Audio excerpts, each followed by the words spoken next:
Hello, everyone. Good morning, good evening, good afternoon, wherever you are. This is Sarra Adnani, the Ultimate Coach Book live series. This live series is about the Book of Being, also entitled The Ultimate Coach Book. If you haven't gotten it yet, please do yourself a favor and go get the book, read the back cover first, and then read the first 5 pages and read the book about you, not about Steve. This book is about you. And then make sure you sign your book. Like for me, he says, loving me no matter what, Sarah. So sign your book because the book is about you, not about Steve or anyone else. So let me see what I gotta do here. Today we're gonna be talking to Daniel Harner. Let me find Daniel. Hi, Gabby. How you doing, my friend? Hi, Paul. Hi, Daniel. Woohoo! I'm How here with you. how are you? How you doing today? Well, it's an honor and pleasure to be with you, and I'm feeling warm in my heart and grateful to be invited to be in this space with you today, sharing about the book and our journeys and our transformations that we've experienced. And I'm profoundly grateful to be here, and I'm available to share about anything that might be of use to our listeners. Thank you. I love that commitment. Hi, Gabby. Love you too, sister. Thank you for being with us. So I was just telling everyone about the book of being entitled The Ultimate Coach Book and how to read it, um, and to reread it multiple times. Um, Daniel, you've read the book, right? I have my beautiful mentor, Steve Hardison, has invited me to read the book over and over again. And I said, well, I already read the book. And Steve keeps saying, well, you read it another time.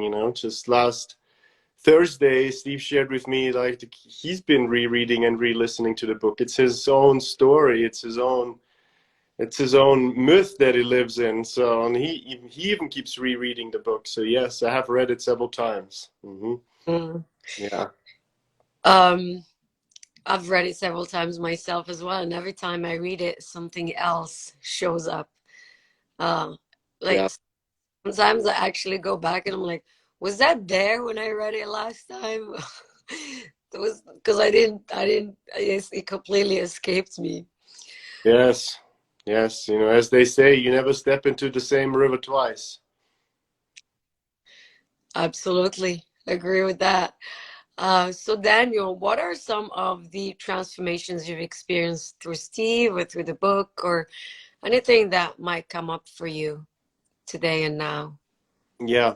So if it's okay with you, I'll give you I paint a picture for you and for our listeners who Steve is for me and what the book did for me. So I come from very humble beginnings. I was born in Austria in Europe, and I was on this journey of self-discovery since I was very young. And I always had this longing to find people that I could connect with. And that motivated me to move to the United States, to be surrounded with people that I could learn what I didn't learn from my parents, in school, from life. So I felt called to come to the United States to surround myself with the people that were on a spiritual journey like I was, that had a longing to come home to themselves, to return back home to source. It was something that I always felt like since I was little. I felt like something's missing, something doesn't make sense to me. So I had this hunger to find myself. And that brought me to Sedona, Arizona in 2006 when I was 24 years old. And it's almost like I had a backpack with me and had all these gifts inside of me. And I needed to find people to help me unpack that load that seemed heavy. I needed to have people in my life that could see me, that could guide me, that could show me what I didn't learn early on in my formative years. And I found Steve Hardison through Steve Chandler in 2012.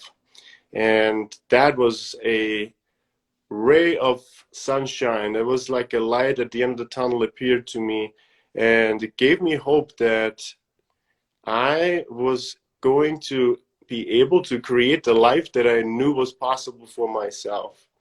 So, and since I read one of Steve Chandler's books in 2012, I always had this longing to meet Steve Hardison. And in 2012, now it's 2022, so I've been exposed to this line of thinking and transforming and living since for 10 years now. So for 10 years now, and it took me until 2015 to finally meet the man, Steve Hardison. So I did not have a Facebook account at the time. I created a Facebook account so I could actually follow Steve.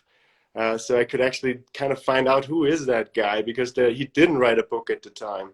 For me, it seemed to me like it was elusive. He was this maverick, this legend that people were talking about, but nobody was really in his life unless you were a friend or a client or somebody that knew him in some way. And I wasn't part of the fun club at the time. I was looking from the outside in. I'm thinking, like, how do I get in there? Like, how do I meet Steve, learn from him, and get to know him on a very personal level? So through me getting my Facebook account, I saw Steve Hardison post that he's going to speak at a Mormon church in Mesa, Arizona, and I thought, like, this is it. Like, this is my chance to meet him. And so I showed up. I brought a friend from Canada. And I saw Steve at this small Mormon church in Mesa in 2015, and he was talking on miracles at the time. And I was surrounded in a congregation that I knew very little about, not of that particular faith. And Steve gave this mind-blowing talk on miracles, where he brought strawberries and cucumbers and bananas, and he said, like, look at this, like, I counted every seed on that strawberry, and there are like 521 seeds on that strawberry. So, and this is a miraculous thing that this strawberry exists. Like, and that was the talk. Like, he made the mundane sacred and holy, and the audience was just stunned and quiet. You could cut the silence in the room with a knife, and that was so powerful to sit in there and see Steve go into the zone of creation, this zone of, like, making the invisible visible to the people who were listening to him. So I was humbled. I sat there and just merely listened, and I felt complete. But it got even better. It got even better because at the end of the talk, Steve said, please go to the back of the room, whoever came from out of town, who traveled to see me, and get Amy's poem. There's a document waiting for you at the end of the room. So I went there at the end of the lecture, and at the back of that document were driving directions to his house. And I thought, like, what is this? It's like this is like, I felt like I'm entering a movie here. Like, this is like, okay, there's a driving directions to his house. Does that mean I'm going to a party right now? So it's like, okay, cool. Like, I'm going. So what turned out to be just a talk at a Mormon church ended up being a party at Steve's house, and he did that because Amy was out of town, and Steve asked himself, what would I like to do? And he thought, like, I'm going to invite people and get to know new people. So there was a bunch of people there that I didn't know, and I was just so in awe and in gratitude that I couldn't even answer the question when Steve asked me, like, tell me more about you. Is there anything I can do for you? I just said, I don't know what to say. Like, I was just like, I'm just taking this all in. This is a dream come true for me. So that's how I met Steve Hardison. First time in 2015. It's the first time I sat in his office. And he said, like, can I do something for you? And I said, the only thing I would want is to sit in your office. And he said, okay, I will look if it's ready for you. So I sat in there all by myself. And Steve said, before you go in there, just know this is a sacred room. Like, people have confessed murder and whatever, like anything in there. So this is my sanctuary. This is my holy space. So when you sit in there, just be aware of where you're at. This is like a cathedral. Before you enter, you bow. He didn't say that, but that's the mess. That's what I heard, you know. So So this was my first time I met Steve, and it's very powerful. And of course, I wanted to meet him again after that. And how I did again, Facebook. I saw Steve Hardison was going to a concert in Phoenix, and I said to myself, I was like, I'm going to that concert too. So that's when I met him the second time. So some would call that stalking. I wouldn't say I wouldn't go to that extreme, but I saw him there with Amy, and they were showing affections towards each other, and they were very huggy. And then Steve noticed me, and we were talking. He asked me, "Who are you, and what do you do?" And I told him about myself, and I could see his lights kind of come on in his eyes, and I felt seen. It's like almost like before I didn't show up on his radar because I didn't know how to show myself to him. When I showed myself to him, he saw me, and we fell in love with each other. So at that point I knew like some magic is happening here between us. And it was about I think a year later that he invited me to coach with him. So it wasn't me reaching out to him saying, "Hey Steve, I want to coach with you." It was me receiving an email from him, again a very playful email, inviting me to join him in a coaching program, and I said yes. So that's when I started officially coaching with him, and that was my journey. And it felt like a love affair. It felt like the first time I felt like I was loved by a man, and that love felt kind of a little bit similar to a man and a woman loving each other. It kind of had this sort of like romance, cherishing each other kind of feeling to it. And I felt like, whoa, this is like somebody's writing me love letters, somebody's cherishing me, somebody's inviting me. So for me, this was a dream come true. So I felt so loved and cherished and seen. And I think that's what inspires me about Steve the most, is that he makes you so special, and that he treats you like an equal, and he's great, and he sees you as great. And that's what I'm learning from him, my coaching with him, and from the book. So I'm painting this picture for you, and I'm happy to answer any questions you might have as a result of that. But that's how I got to know him.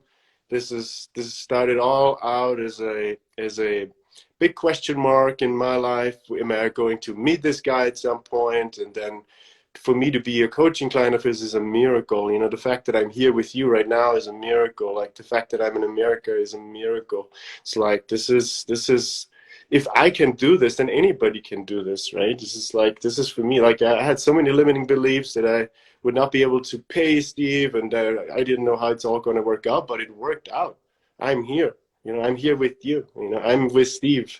I'm coaching with Steve. I'm living my dream. And I was back in Austria. I would never thought that I would be able to do any of this. Mm. What an amazing story. Um, Thank you so much for sharing. Um, you your way of sharing is so beautiful. It's like, everything you were saying is like I was there with you. Uh, so thank you for painting that beautiful movie, um, or creating that beautiful movie for me and for all of us listening to you. Um, can you uh, share with us when you said something stayed with me when you said the second time you met him at the concert, you allowed yourself to show yourself or to reveal yourself. Mm. And that's when Steve finally saw you and you guys connected. Uh, Mm. how did you reveal, or can you talk about that a little bit? How did you decide to show yourself, or how did you even realize you weren't showing yourself? Well, the first time I met him, I was so speechless by his presence because it was so intense. He stared into me with his eyes, and I felt like I do not know how to express in words who I am compared to you, because I had this sense of like I'm just this little nobody, just this little kid, like this 4-year-old kid that just looks into the eyes of God. So like at that point there was no words coming through me, and the most honorable thing for me to do in that moment was just to remain silent and to just say, you know what, I'm just taking this in. I don't know what to say to you. And the second time it was more of a like, okay, let's get to know each other on a personal level. One of the biggest fears and limiting beliefs I've always carried within myself is that people don't see me. Like people don't get me. People don't are not interested in me. It was sort of like a downer. It was like, oh my God, that's sad. Like, phew, there's nobody that really gets me. I just hope that somebody will get me at some point. It's nice to be gotten. It's nice to be seen. So I had a real desire to be seen, and I wanted to be seen by Steve. I wanted for him to know everything about me. Cause it's like, yeah, I don't want to keep this all bottled up. I have this big backpack on my back. I want to take all this stuff out of me, and I can't do this all by myself. So it's like I want to have a playmate. I want to dance with somebody. I want to create with somebody. So when I first came to Steve in my official coaching session, he said, "What do you want to work on?" And I said, "I don't want anything. I only want to be me. Mm. I want to be me. Can you help me with me being me?" So that's the most honest answer I could give him to that question, because there's really nothing that I want other than just me being me. So, and that sounds simple, but if I have me, I have everything. So this is my access to the universe, right? This is my opening to God. This is my opening to the world. Through this comes my gift that I'm giving. And I told Steve, it's like, I feel like I do not know how to roll this heavy backpack up the hill to the mountaintop. Like how am I going to do this? And the first coaching session, he said, "Daniel, I'll promise you." And again, that staring in your eyes is like, "I'll promise you we're going to get this thing up on the hill. I promise you I will do this with you, as long as you're willing to follow the agreements that we come up with. As long as we do this, we're going to get to the end of this." And boom, nobody ever promised me something this bold. Nobody ever promised me something this bold. Who promises you something like that? Like, I never promised my clients anything. I was like, "No, we'll go on this journey and we'll see where it goes." But he was like, "No, I already know the destination. Just because I'm saying it, I'm creating it with you and here and now, that's what's going to happen." So, boom, that was so soothing to hear that somebody's committing to me to that extent, and that it's just me. Am I willing to commit to that too? It's like, am I willing to dance with Steve? He's already going. It's like, am I going with him, right? So for me to be seen, right, for me to share myself, for me to tell him, like, okay, this is my story, this is where I come from, this is the gifts that I have, these are the people that I've trained with. You're not my first mentor. I've mentored with the most amazing people on the planet. I met Steve in 2015, but I've been on this journey since 2006, and I have many teachers before him. So I shared about him what I've already learned.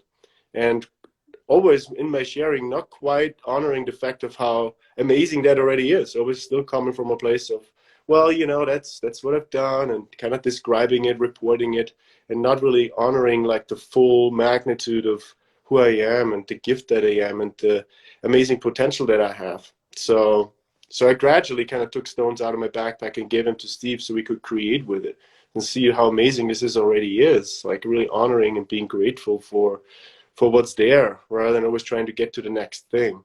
So when I met him the first time, I just shared from the heart, like, this is who I am, this is where I come from, and he loved it. And it was nice to see somebody be excited about it. Mm. So how do you honor those gifts, or how did you get to um, make that switch to stop? Because you said I was always looking for the next destination instead Yeah. of gifts. How did that happen for you?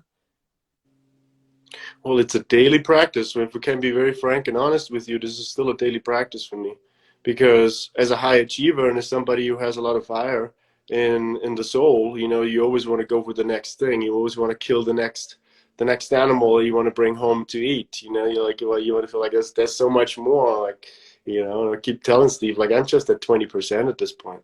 Like, people think like, oh my God, Daniel, like that guy, like he's got it all together. He's has this amazing life, and this amazing journey, and he's coaching with Steve, and people put you on a pedestal, and I used to put Steve on a pedestal, and then it's like, you have to deconstruct that. That's a myth. It's like, when you read the book, read it about you. Don't read it about Steve Hardison being the hero. I mean, he's a hero, no doubt about that. But be your own hero. Like, learn how to take things off the pedestal and yeah, walk one step at a time, smell the roses along the path. Like, don't forget to live right now. There is no carrot out there that's dangling in front of you. You know, this is an illusion. You know, it's like if I would have told my 10-year younger self, like my 30-year-old self, my 40-year-old self right now, if I would talk to my 30-year-old self, I would tell the 30-year-old self, hey, this is where you're going to be when you're 40. My 30-year-old self would say, amazing. Like, this is all I want. This is like all I want. I'm going to be happy when I'm 40. Now I'm 40, and it's just like, no, I mean, I'm only at 20%. Like, I'm happy when I'm 55, you know? So it's like, there's still this working out inside of me, you know, where I get to fully honor the fact that I'm complete and total at this moment. So there's the next thing, there's the next thing, there's the next thing. And that's an illusion, you know. So this is still work I do. This is not something that's complete. Steve has a metaphor of dry rain or the topless mountain. There is no destination to get to. You're coming from a way of being in this moment. That's already complete. There's nothing to get to. Mm-hmm. You know, there's a way of being right now, right here. So when you have arrived at that place, then everything else is just play. And I like to see creation as a form of play. It's like, okay, this isn't only playing now because the major thing has been accomplished. I've arrived at myself, my who I am. I'm coming from this place of being, and from that place you create. And it's not a place to get to anymore. You know, it's a place to come from. Isn't it, Gabby saying loving ourselves no matter what? Yes, that's actually what I have. That's how I signed my book, Loving Me No Matter What.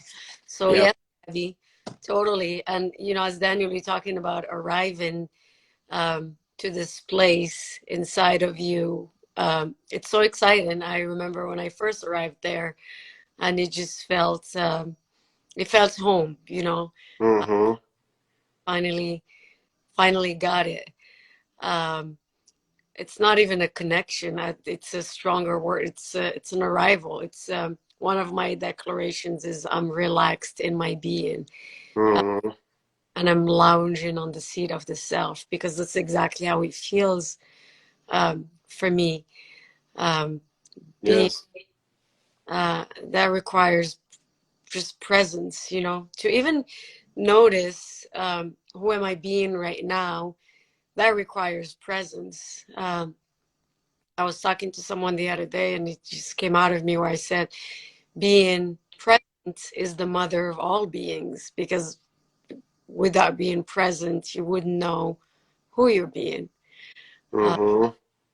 um, so being present, being here now, um, and that arrival, while also improving, like you said, I'm only at 20%, um, which I wanted to ask you about that. So when you say I'm only Yeah. at 20%, you mean capacity of what you can do, or you mean knowing yourself, or you mean unleashed, or what does that mean for you?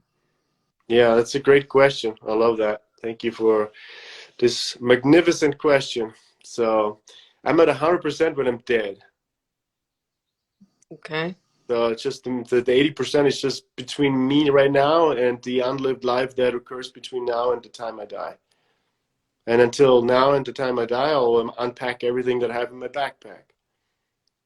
So I'm a multidimensional being, you know. I'm not a person, you know. I'm a multidimensional being. I'm a composite of my whole life story, and I'm more than my life story. You know, I'm here to integrate many different lineages, traditions, and approaches to being. So for me to honor all the gifts that my mentors have given me will take me a lifetime. You know, to truly honor what Steve has given me already in my coaching with him will take me a lifetime. A whole lifetime of really synthesizing. You know, it's not just letting all that kind of come together within yourself as an energetic integration of this multidimensional integration of your being, but also being able to embody it and express it. Mm. Like, how do you find words for the ineffable, right? How do you find words to express a way of being? So, for me, it's important to live through action and live an embodied life. and not have to explain yourself. Your life should be a living proof of who you are and who you have become. But in my path, it's also important that I find the words that I speak, what I've learned, and that I share that with the world so other people can live through me, and I can make something known through words that haven't been spoken yet. You know, it's creation. So you're able to create through your lens, your unique way of being, the world that's inside of you. And that's the 80% that will take me 80, that will take me the rest of my life to be able to give that back, to unleash that, as you said. You know, it's an unleashing of yourself. And until then, you always feel a sense of incompletion, and that's okay. So it's like, yeah, I'm just at 20%, no judgment. I love that I'm just at 20% because it makes me excited about the 80%. Like, you know, I'm just arriving at the floor right now. It's like I'm hitting the ground right now. Like I'm going to ground zero. Like I'm letting my identity be deconstructed and crumble and forgive myself and just really arrive at this place where I could find like this is home. Like this is like I'm standing on the floor. I'm standing on the ground. I'm arriving at Mother Earth. You know, from that place you say like, I'm here, like, life, please take me, like, take me forward. You know, so it's taken me 40 years to be where I'm at right now. Like it's taken me 40 years to just feel like, okay, I'm finally arriving I'm arriving at a ground that I can run on, you know, because I felt like I was swirling for most of my life. This is like so many puzzle pieces, like so many question marks, like so many things I don't know. Yes, there will always be things I don't know, but now I feel like there's many things coming together that will give me a place to stand on and to create from.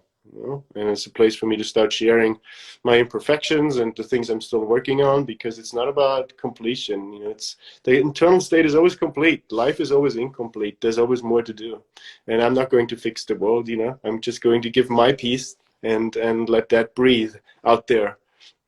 Mm. Yeah. Thank you for sharing that and explaining the 20% and what 100% means. That was a great answer. 100% is when I'm dead.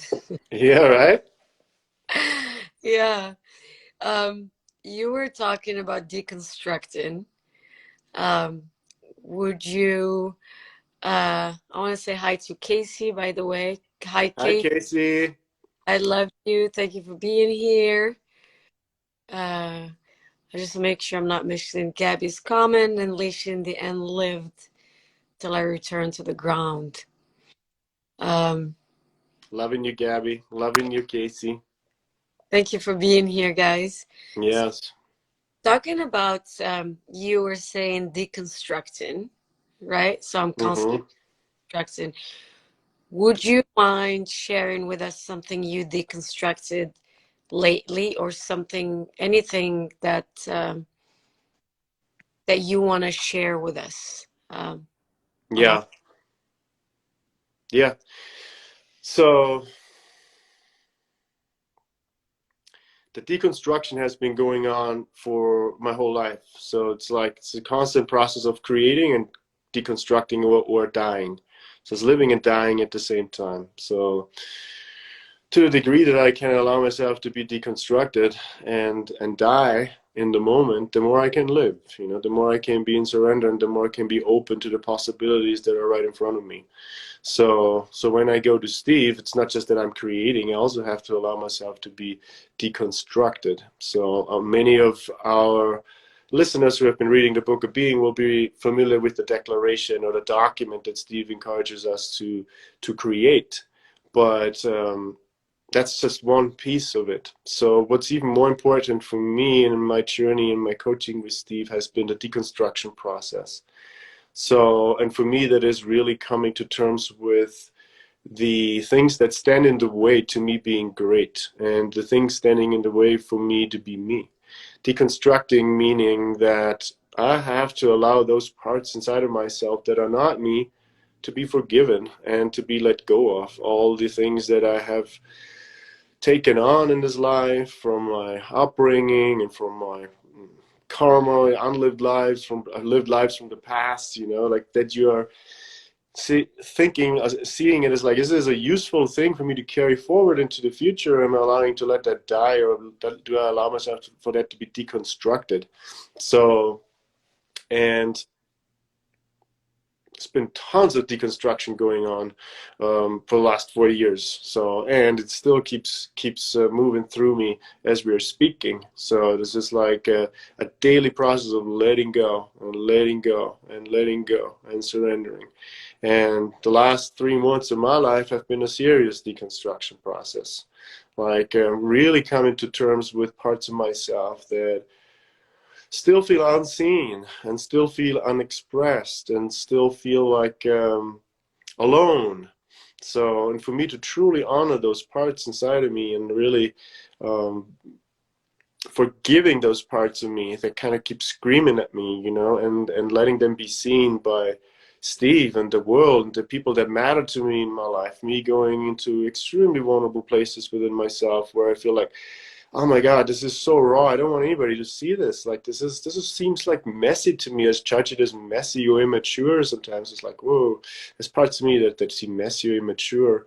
For me to expose them and to share them, you know, that's for me deconstruction. That allows me to let go even further and come into a place of forgiveness and acceptance within myself. So without a sincere willingness to be deconstructed, there are no miracles happening. You know, you have to be, because if you ever, I still had walls up. I still have walls up inside of me that prevent people from truly entering my space, for people to truly see me for who I am. And the only one creating and maintaining those walls is me. So there's nobody out there that's keeping those walls safe and strong for me. That's what I've created throughout my whole life, to keep myself safe from not being heard, from not being seen, because sometimes you don't want to see, you want to hide, because it's kind of like it's dangerous and not safe to be seen. So this is what I'm deconstructing still.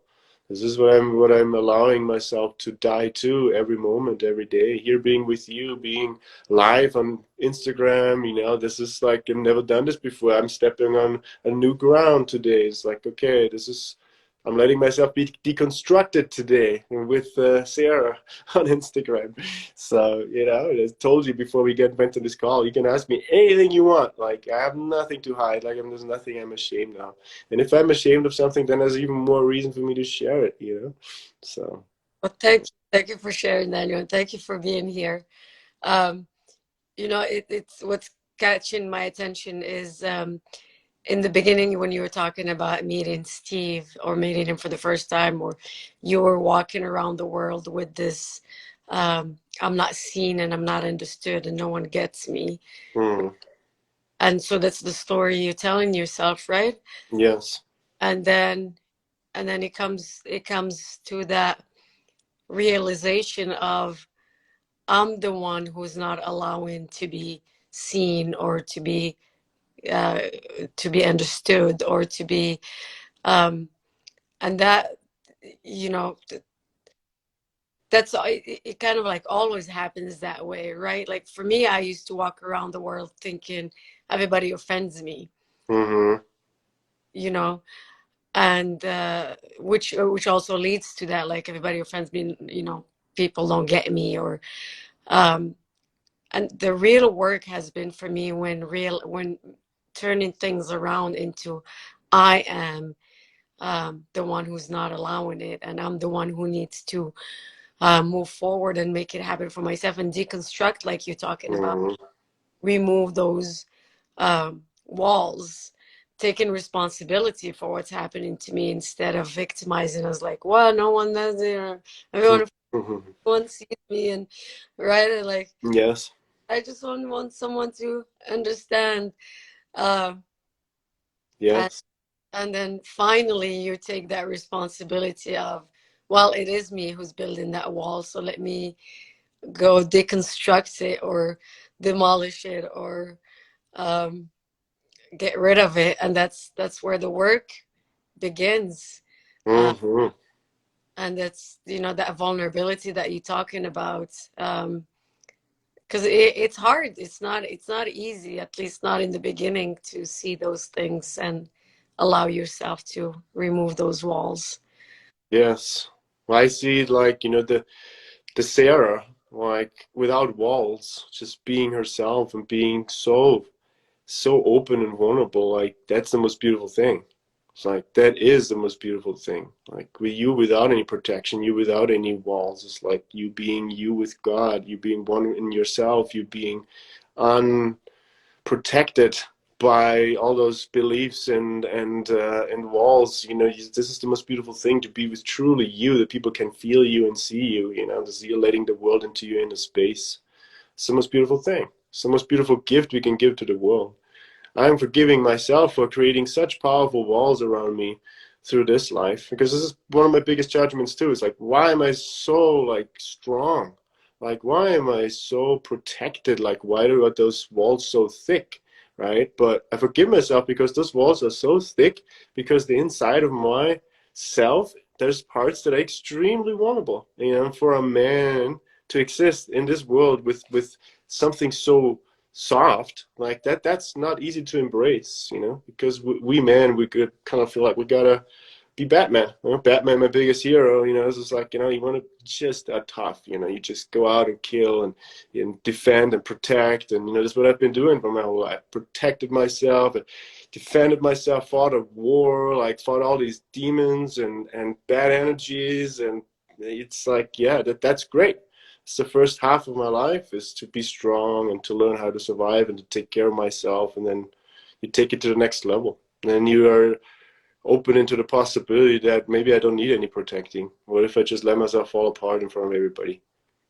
I had a session with Steve where I completely melted down. Like, there was a big longing inside of me. There was a big longing inside of me to completely let all my protection down. Because when I go down to Steve sometimes, it's feeling like, okay, I got to be great. I got to be on my A game. I got to go to the mountaintop today, you know, and then it's like, oh my God, all that pressure. I was like, there's no, I'm doing this to me. Like I say, see, Steve, I feel like you're judging me. I feel like you don't think I'm great. And it's just like, no, it's all me making all up these stories that I got to be somebody like Steve or something. I got to emulate who he is or something like that.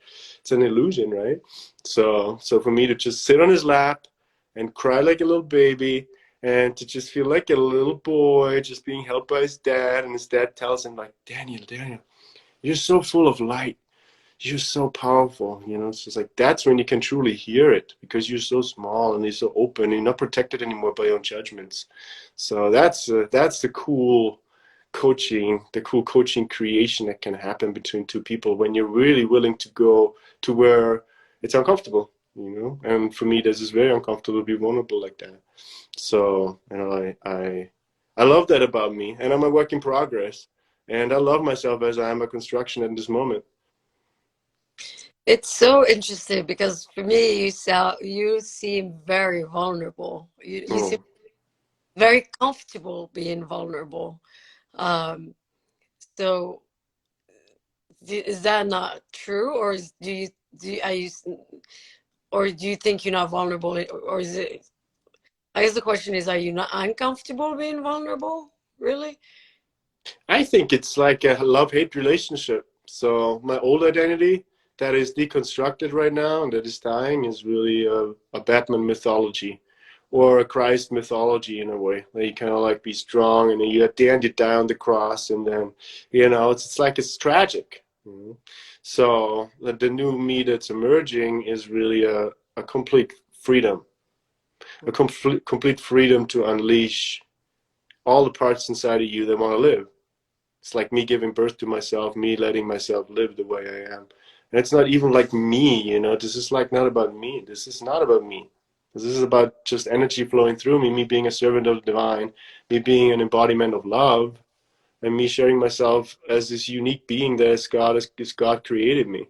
So God created me as somebody who was extremely strong and powerful, and he also created me as somebody who was a 2-year-old little kid who just wants to hide and cry and just sometimes doesn't know what to do with himself, you know. So, and that's the beauty, like something I'm in love with, you know. And yeah, there can be a war inside. I've lived with a war inside of my head and my heart, feeling like I don't know if we all will get along with each other. I mean, how do you want to bring those polarities within yourself together? Like, how do you want to have that masculine feminine marriage inside of yourself?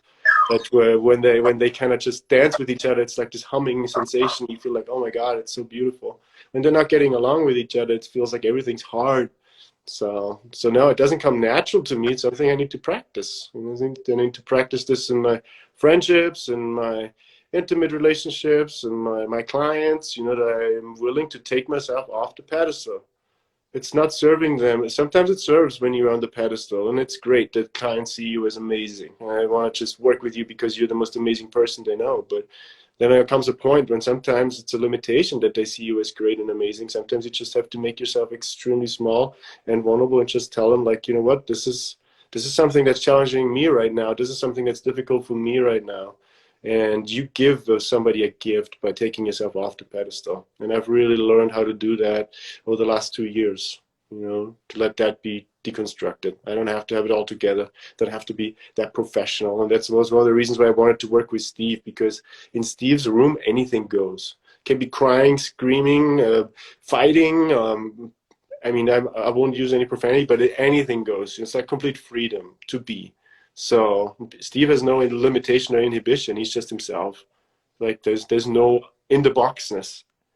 Like unleashing yourself means you're getting out of the box, and there you are, and the world might judge you, and it doesn't matter Mhm.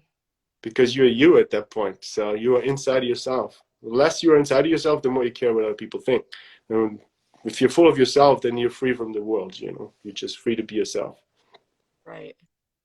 Um, you mentioned, sometimes it's good that you're on the pedestal, and sometimes you don't need to be on the pedestal. And that game, that playing of, well, now it's okay, and now it's not, now it's okay to be this way, now it's okay to be this way. Yeah, Um, I get some people get confused by that, right? Because yeah, so are you this person? Are you not this person? Do you do this? Or you not? I get these questions a lot, like from my. yeah. I mean, well, last time you said that, and it seems like complete opposite with what you're saying today. Um, and I was getting the sense is what you're referring to here, where you choose to be what you need to be, depending on the moment, right? You're under no obligation to be who you were a minute ago. And also the beauty of the game of life, where you have all these gifts, like you were saying, in the backpack, and you could choose to play with whichever suits the situation. Hmm. And Absolutely. it doesn't mean that the previous one that you used is now bad. It just means that it doesn't serve the situation. So there's no black and white. There's no good or bad. There's just good at the right moment. It can be good at this moment, and it could be not good in the next moment. It's just depending on who you need to be. Exactly. Exactly. It's about fluidity. Mastery to me, master of being means you're really fluid in expressing all parts of you without contradiction. So it's like being able to drive a car and not just being able to drive a car in first and second gear, but you're able to shift up and down as needed. So at some point you might be great, and at some point you might be extremely small and vulnerable and broken. And embracing that, and being okay with that, being able to switch gears. It's like Steve knows how to switch gears. It's like it's so cool to see how he's driving his car. It's like it's animated and it's crying and it's everything. So it's like, whoa, he's free to be himself. That's amazing. And it's not just talking, it's lived, it's seen, it's emoted, it's connected. So I always longed as a child for people to be able to switch gears. Like I want to see my dad switch gears. I want to see people around who can do this, because it's not something I want to learn. I want to know how to switch gears between all my parts inside of me. I want to give birth to all these things. So I think that's what mastery is. You just are able to play with yourself and be of service. Because this is all about being of service. It's like it's not that you're adjusting yourself, like who do I need to be for this person. It comes automatically from within. You're like, it's not constructed. It's a natural way of being.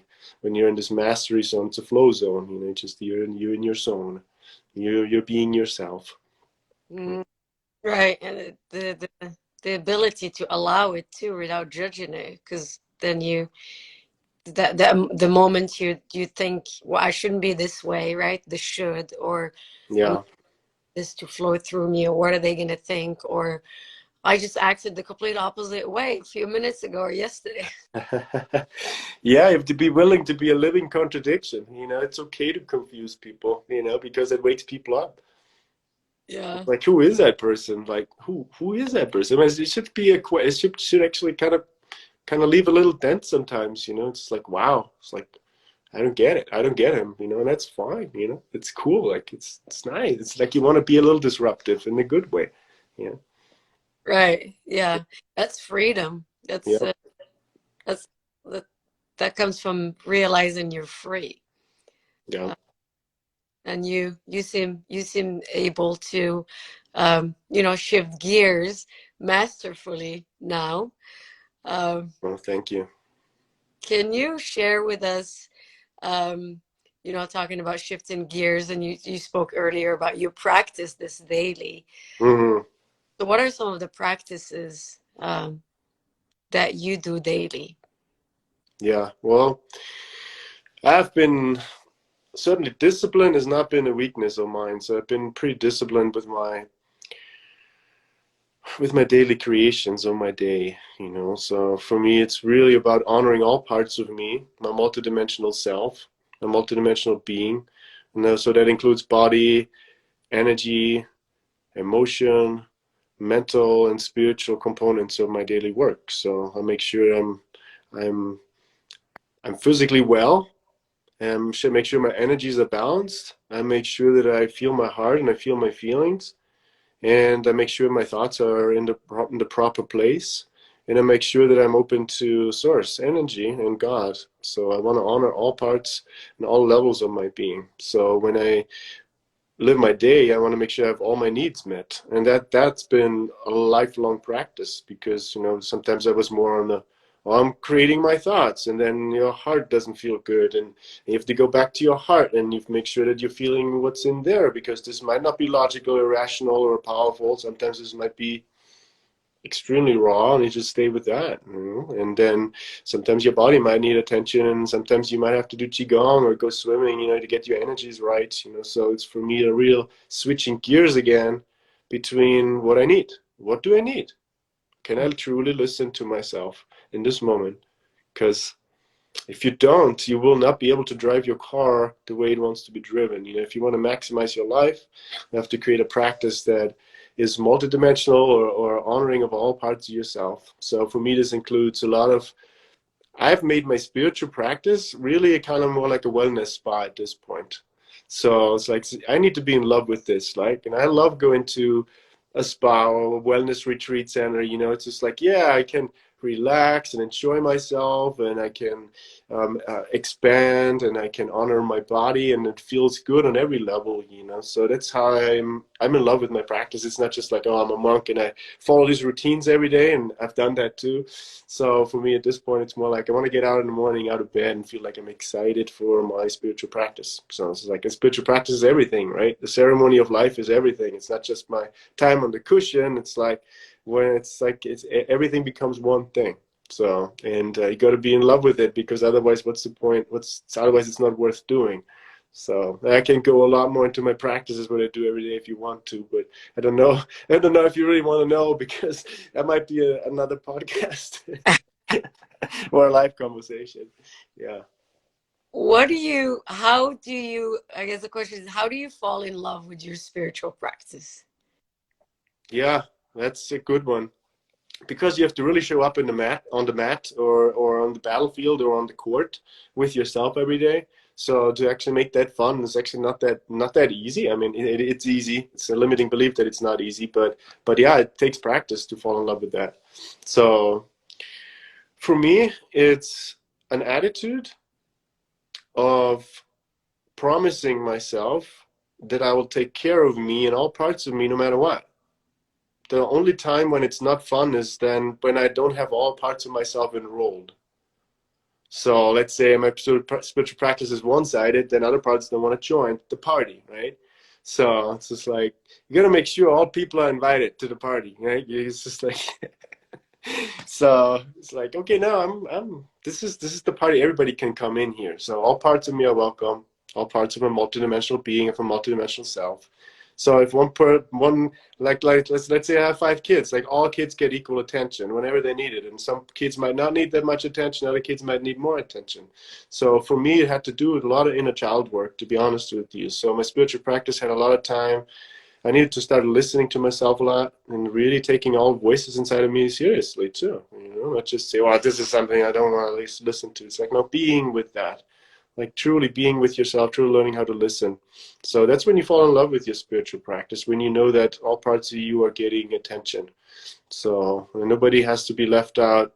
And if somebody doesn't want to go to kindergarten or to school, you're honoring that some child of yours inside doesn't want to go to kindergarten or school today, and then you coach that part of you through that experience, and you see it through that lens of why that might be scary. So it's really, that's why I call what the work I do psycho-spiritual, because it's really honoring the psyche and all its parts, but it also honors your non-dual nature and your oneness with everything. So when you can bring those two levels together, then you're gonna be good. You're gonna be safe. You're gonna be able to drive your car. You're gonna be able to switch gears, and you never lose sight of the oneness that you are in the multiplicity of life. Mm, mm. It's interesting you refer to them as kids. I've referred to them like that as well, and Yeah. of giving them a voice and allowing them to be expressed um, somehow, right? And because if they don't, because they are kids, right? And if they don't get Yeah. expressed, then they keep on screaming. They don't they don't go away. Very true. Um, and for me, it's been like different types of expressions, giving them some sort of voice. It could be sometimes it's physical, sometimes it's painting, sometimes it's talking, sometimes Hmm. it's writing, sometimes it's just sitting there with them. But as long as they haven't been given that voice, it still feels like some sort of resistance inside. Hmm. The minute for me, it was key to understand that's vulnerability for me. It's to, instead of making them bad, to allow them to say what they say. Whatever they need to say is never bad, even though it might sound bad. Because Yeah. I'll never say something like that, I'm gonna be judged, or I can't believe I'm even thinking something like that. uh, Yes. Yes. or I even want to do something like that. What is wrong with me? Excellent. Absolutely. Like there might be a part inside of you that says like, I don't trust Daniel. Like, or I don't trust my boyfriend. And it's like, is that wrong? Well, it's probably true. And if it's true, then that's good. It's like that's something to explore. That's an opening. Like that's a possibility. That's something to create with, right? It's like, well, if I don't trust somebody, then should I force myself to trust somebody? Is that going to make me trust somebody? That's not something I can do, without actually going to the place where it is limited and going from there and honoring that and then nurturing it into openness again, right? So so yeah, for sure. It's like being with little kids, and there's nothing wrong with that. It's a loving act of service to all parts of you, no matter how immature or irrational or confusing it might be sometimes. Right. Yeah. And you because we were talking about falling in love with this process or with this practice. Um, and for me, it's been like the more I do it, and the more I'm able to liberate, and surrender and then liberate, surrender and then create. If Hmm. I remember that the next time, um, that that process has actually allowed something to emerge, then it becomes an excitement instead of it becoming something dreadful or something I don't love to do or something that I don't enjoy. Um, so the Yeah. more practice, the more we fall in love with it. It's been my experience, Hmm. at least. Um, Yes. I had which you were talking about earlier, the falling in love between the dance between the masculine and the feminine within. And this is also Yeah. similar to that, the surrender, right, to the voice and allowing yourself to hear whoever's screaming inside of you and be okay with that. Yeah. Just providing love and awareness and space for it, that's a lot of feminine energy. And Yes. and then from there you create, which is the masculine energies that strength Mhm. creates. So that for me feels like a dance. Yeah, absolutely. You become the perfect mom and dad for yourself. You become such a loving presence that it just becomes easy to be the voice of love for yourself, and you honor the humanness of your incarnation, that you're both divine and human at the same time, and that one is in service to the other, and they're just like two sides of the same coin. Mhm. When you say you're both divine and human at the same time, what does that mean? For me, that means that I'm complete and perfect on one level of my experience, and there's nothing that needs to change. And then there's parts of myself that are fluid and that are imperfect and that may seem broken or incomplete. And that's perfectly okay from a place of wholeness within yourself, because if you think you are the part, then you're already lost, right? And then you have to judge yourself because you feel like, okay, I lost it. But if you're complete within yourself, you come from a place of this completion, and then you're meeting the parts inside of you where it feels incomplete, then you're whole again, you know? So if that makes sense. So for me, it's like psycho-spiritual. When I say that, it means like psychology is all about parts and relating. Masculine, feminine, inner child, like above and below, heaven and earth. But it's really about the non-dual part of it is complete. And you bring those two things together, and you have an integrated experience between human and divine. You don't have to judge your humanness, because the Steve always says, like, life out there is messy. It's always going to be messy.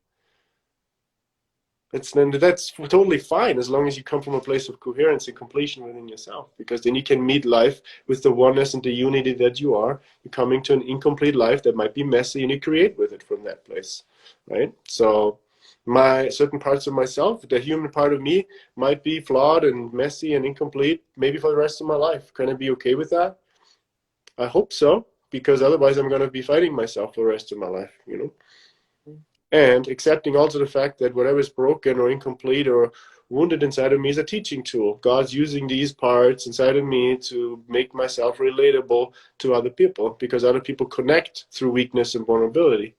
If you can say, hey, this is something that bothers me, or this is something that I'm working on, or this is something I'm letting die within me right now, then great. People start to listen. It's like, okay, this guy's not perfect. I want to listen to a guy that's not perfect. Who wants to listen to a guy who's perfect? You know what I mean? It's like, that's boring. Mm. And inauthentic too, because no one is perfect. I mean, you can't be perfect, right?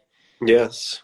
So so I want to dance with those parts inside of me that are cracks. You know, I want to be a cracked, beautiful vase, and through that crack comes light.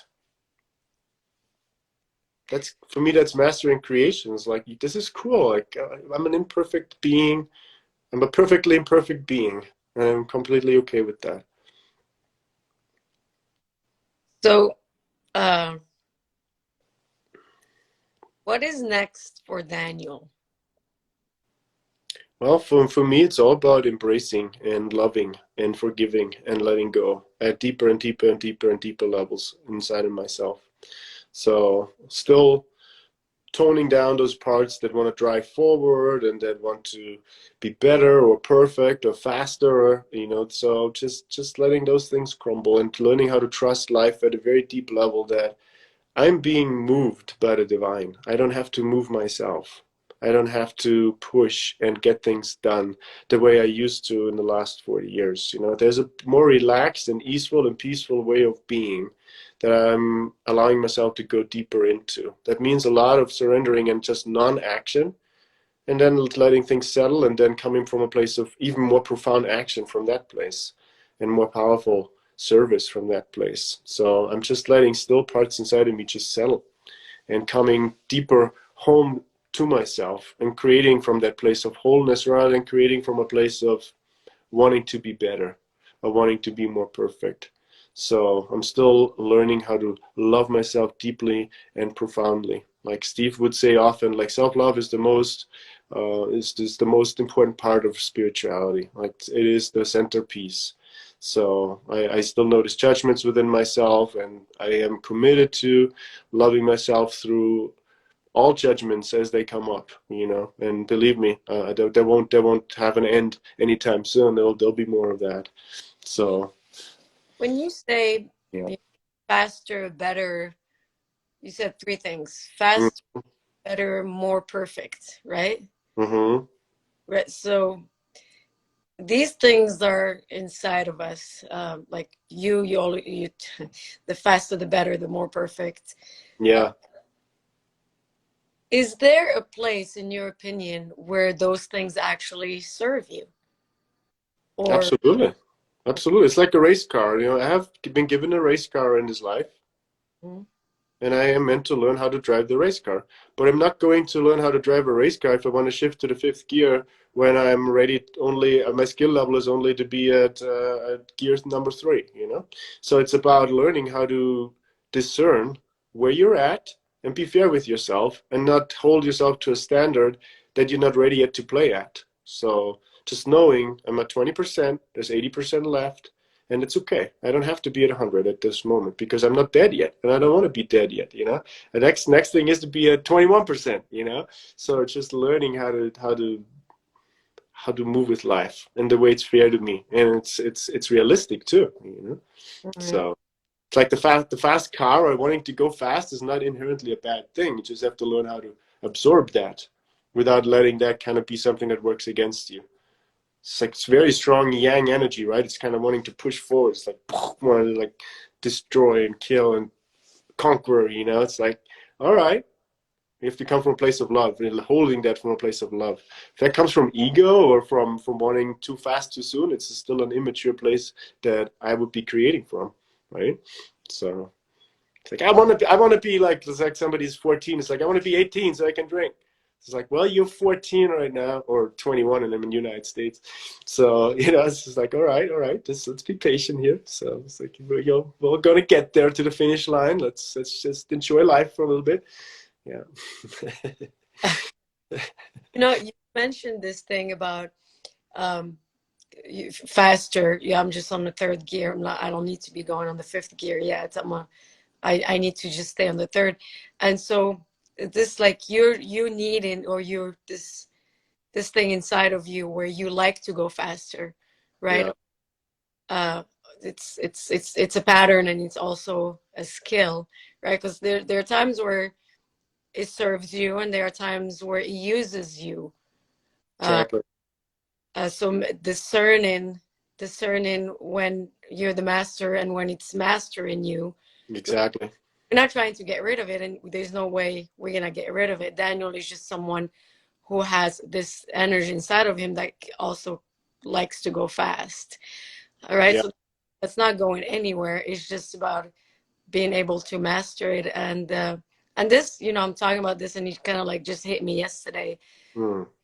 into someone about not trying to get rid of anything, but just discerning when it shows up and realizing, oh, is this something I can use right now? Like playing a video game, right? Like, and I don't know if you've ever played Zelda, but you play Long time ago. Long time ago.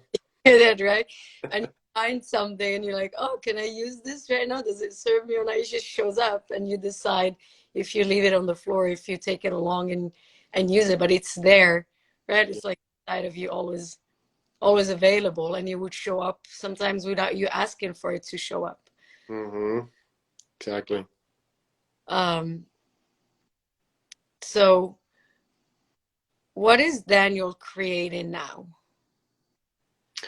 Well, success for me at this point, and that's something Steve and I have created together, is full capacity to be love and to be self-forgiving. So if I am a yes to me, that's my definition of success. So it's like success is not for me something that I have to achieve on the outside. Success is something that's an inside job. I get to determine what's success for me. And I determine that as like me being the most loving person towards myself in life. So that's what I'm creating. It's the place I'm creating and allowing within myself. So this is my definition of success. It's like bringing it back to my first question that Steve asked me, what would you like to work on in our coaching session in this year? And I said, I just want to be me. I just want to be me. And I know it might sound very simple, but for me, this is all there is. For me, this is the most important thing. So if I have me, there's nothing that can hold me back. If I'm a yes to me, then I'm a yes to life. If I'm a no to me, then I'm a no to life. It's that simple.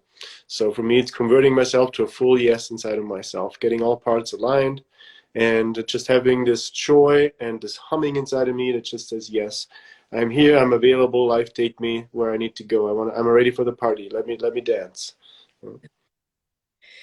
Um, I want to ask you one last question, if you don't Yeah, mind. absolutely.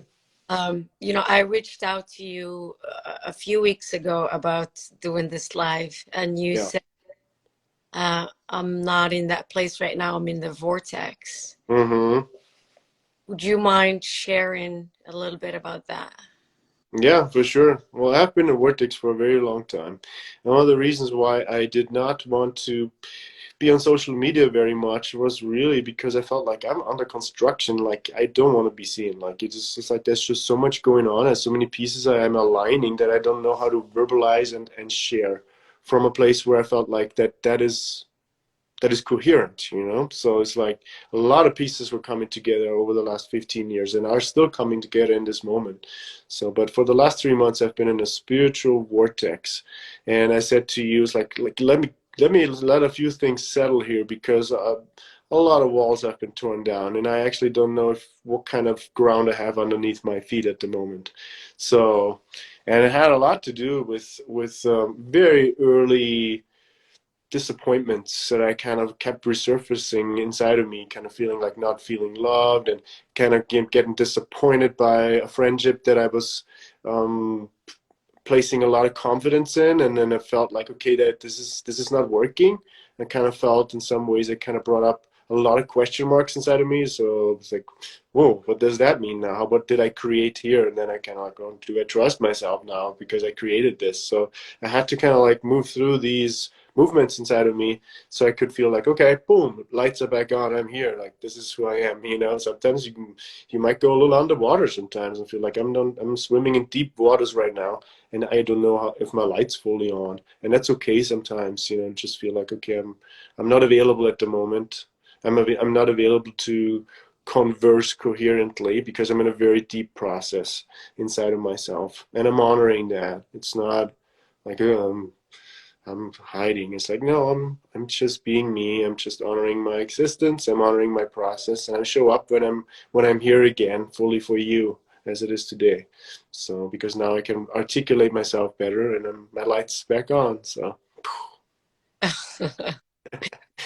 Thank you for sharing that. There's a lot of teaching there on how to honor thyself, and be fully accepting of where one is when one is. Uh, no, we've been talking for over an hour now, and it just literally feels like 5 minutes to me. yeah, It's just been such an amazing conversation. I love the way you share. I love the way you articulate, and I uh, love everything I've learned from you today by sharing this space and watching you be vulnerable and just say whatever comes up for you without um, any restrictions on yourself, thank uh, you. or on this conversation. Is there anything else you would like to share or ask, and also whoever's watching, if there's anything you want to ask Daniel, please put in the comments while we have him here with us. But meanwhile, Daniel, is there anything? Yeah, I'll share one thing. So when I ask myself every day is like, who am I and what am I and what am I creating? It's like I always come back to, it's like, what would I have liked to receive when I was 14 years old or 18 years old or 24 years old or 28 years old, because I felt alone, a good maturity on my journey. So like I felt like, oh, I wish somebody was holding my hand. I wish somebody was there for me, guiding me back home to myself. So when I ask myself, like, what is my purpose in this life? I just want to be that person that I would have liked to have in my life when I was younger. Mm. And that's my purpose for existing and for being here, is for me to be that presence of love that is walking with people as brothers and sisters, you know, as a fellow learner, imperfect learner on this journey. And I'm inviting people to not give up, hope that there's somebody out there that will be this guiding light in your life, if that's something that is a longing in your heart. It was a longing in my heart very deeply. So, and that's why I came to America, and I was very fortunate to have met amazing, amazing people. And I found my tribe, and I found people that see me and love me and support me. And I would want that for other people too, that feel the way I did when I was younger, you know.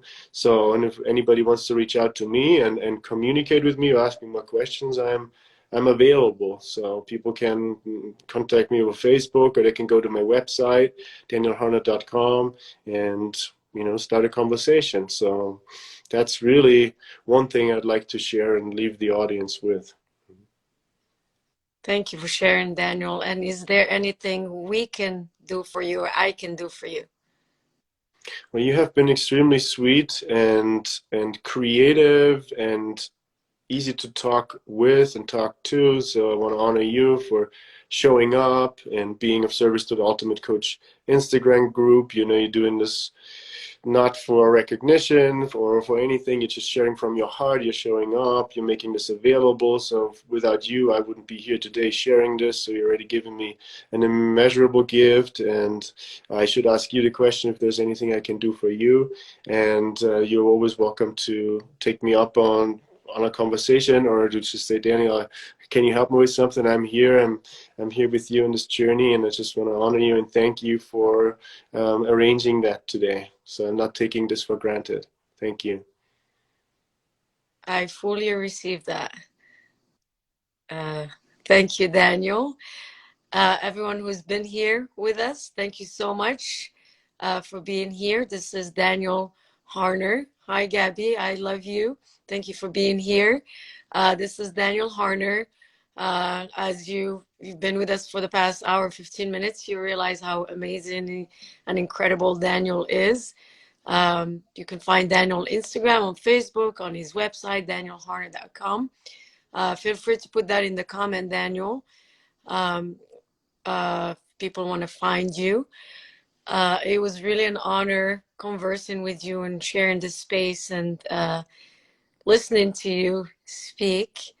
You've definitely shifted my being. So thank you, and I honor your journey, and I honor everything you've shared and your gifts. So thank you one more time.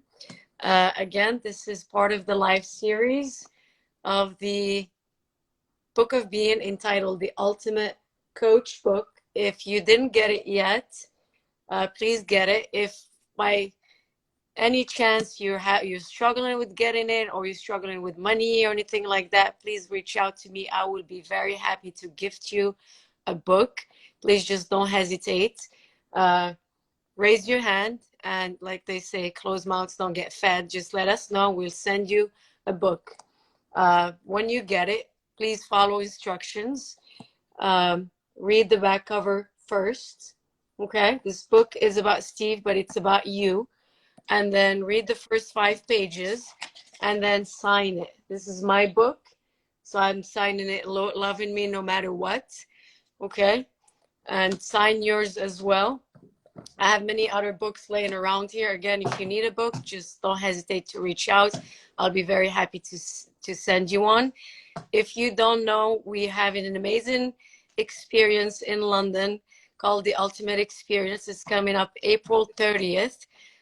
Please reach out if you need a ticket. If you're in Europe, this was an amazing opportunity for you to come along and listen to Steve speak, and listen to Amy speak, and Alan D. Thompson and Karan, and just be with some amazing people. This is the event of the year. It would definitely shift your being. I promise you that. If you need any more details about that, please DM us and we'll get back to you. We'll send you information. We'll send you the website. It's all on the link in our bio. All the information is there. But if you have any questions, please don't hesitate. Anything else I wanted to say? No. Hi, Steve. Thanks for being here. Hi to everyone who's been here. Hi, David. Hi, Gabby. Hi, Casey. And hi to everyone who's been here. Loving you. Thank you so much for watching. I will see you again next Saturday at 12 p.m. noon. I will announce the guest for that on Thursday next week. Have a beautiful weekend. Loving you and talk to you. See you next week. Talk to you soon. Bye, Daniel. Thank you so much again. Hi, everybody. Bye.